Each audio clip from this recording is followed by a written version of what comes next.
Трудно быть маленьким беззащитным ягненком. Каждый хлебом не корми хочет тебя принести в жертву своему богу.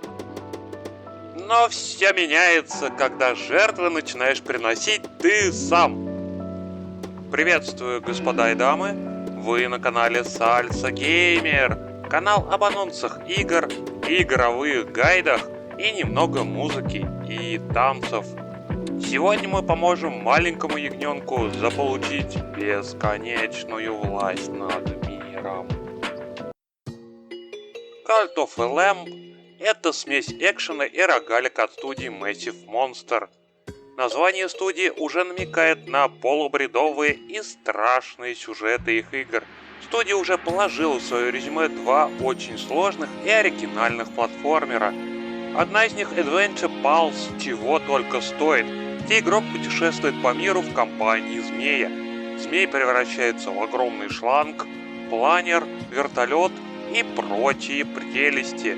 Вы только зацените эти пропитанные вековой мудростью и спокойствием глаза. В очередной раз студия решила сделать что-то оригинальное и яркое. И как обычно ее поддержит в этом Devolver Digital. То есть издатель у игры есть. И даже на своей презентации в 2021 году он преподносил игру как одну из лучших, что издатель может предложить. О чем же игра? В мире, где все зависит от процедурной генерации, нам расскажут печальную историю о ягненке, которого хотят принести в жертву. Кому же, как не Агнецу, лучше справиться с этой работой? Вам даже мило предложат выбрать, какому богу вы хотите быть пожертвованы. Но появится таинственный незнакомец, и вам откроется видение. Он заточен где-то в цепях, и только его культ может его освободить. В итоге вы заключаете договор. В обмен на верность существо наделяет вас могучей силой. Естественно, между сковородкой и продажей души ягненок выбирает сдать душу в аренду и начинает разделывать с помощью меча всех вокруг. Пушистому инквизитору предстоит бороться с вражескими культами при помощи проворных кувырков и меча, а также нести светлое овечье слово в массы. Освобожденные от цепких мерзких лап другого культа зверюшки будут присоединяться к вашему культу. Задача вашего агнеца — проводить религиозную агитацию путем чтения проповедей и сотворения ритуалов. Ритуалы будут повышать вашу способность доносить овечье слово до других неправильных культов. Слушать они вас вряд ли станут, поэтому придется всех неверных отправить прямиком на встречу с их идолами, одолев в не всегда честном, но благородном бою один на один жреца враждебного культа, вы получите возможность прикарманить его способности себе, а пленников привести в свой культ, чтобы его расширить. Вступайте в культ Агнеца, у нас выдают крутые майки. Больше последователей, тем сильнее пушистый инквизитор и его возможности. Игровой процесс представляет собой типичный роуглайк с приятной мультяшной рисовкой. Вы будете уворачиваться от ударов врагов перекатами и носить им различный урон своим верным мечом.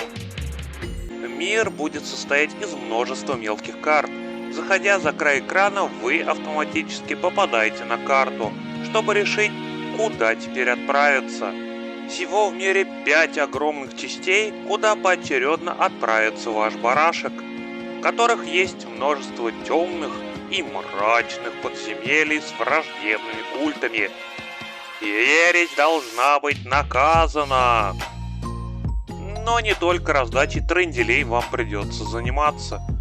Вашему барашку предстоит построить деревню, построить алтарь, кухню и прочие необходимые для жизни здания. Как ни странно, в процессе путешествия ваш герой захочет кушать и поправить здоровье. Вы можете готовить еду и зелья для того, чтобы лечиться, увеличить ловкость, скорость убегания от противников и силу ударов. Готовить еду необходимо не только для себя, но и поделиться ей с ближним своим. Чтобы возносить молитвы, ваши соплеменники должны быть счастливы, а для этого им нужно сладко спать и хорошо кушать. Вот тогда они дружно будут распевать молитвы у огромного столба с омерзительной мордой, а вы сможете открыть себе путь в следующее подземелье. Рисовка, как я уже говорил, приятная и милая. Очень красивые и обаятельные зверушки населяют красивый удивительный мир, в котором правят темные культы и демоны. Сделайте, чтобы правил светлый культ с вашим хорошим демоном во главе.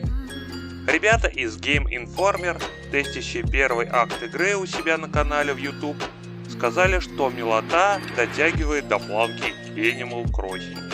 Но скажу свое личное мнение, Animal Crossing нарисовано симпатичнее. Но тем не менее мир в Cult of the Lamb большой, локации разные, прорисованы хорошо, приятно. Видно разницу между приятными зелеными тонами леса и мрачными омерзительными подземельями. И хотя в рамках одного подземелья боевые площадки будут отличаться лишь тем, что камни и деревья переставляют местами, все равно выглядит приятно. Боевая система будет состоять из перекатов и нанесения ударов. Постепенно, по мере расширения вашей паствы, кудрявый инквизитор получит новое, более смертоносное оружие и навыки. Например, будет еще и стрелять чем-нибудь. Враги будут и из милого лесного народа, и из летающих рукокрылых. Перед атакой они наполняются вражьей силой и оттого белеют, а потом в рывке наносят удар. Других врагов пока в первом акте не замечено. В первом акте вам предстоит низвергнуть омерзительный культ Лешего, который выступает за загрязнение окружающей среды болотами, химическими выбросами и продуктами нефтепереработки. Конечно, нужно навести порядок и уразумить заблудшие души, поставив после победы на месте старого рогатого идола свой новенький. Так потихоньку от победы к победе и будете двигаться вперед. Игра, судя по тому, что журналистам дали протестить первый акт, выйдет совсем скоро. Русский язык прилагается. Ждем релиза. Это все, что известно об игре на данный момент. Благодарю всех за внимание. YouTube недавно поздравил меня с тем, что просмотры перевалили за 75 тысяч. 75 тысяч раз по моим заголовкам и видосам кликнули. И за последние 5 дней плюсом около 1500 просмотров. Внушительное число. И это лишь маленький шажок вперед. Это все ваша заслуга. Спасибо вам огромное. Не забудьте проставить видосу лайк и подписаться на канал, чтобы всегда знать, во что поиграть. Напишите в комментариях что-нибудь цензурное, чтобы помочь видосу в продвижении. Пока-пока и не бомби по пустякам.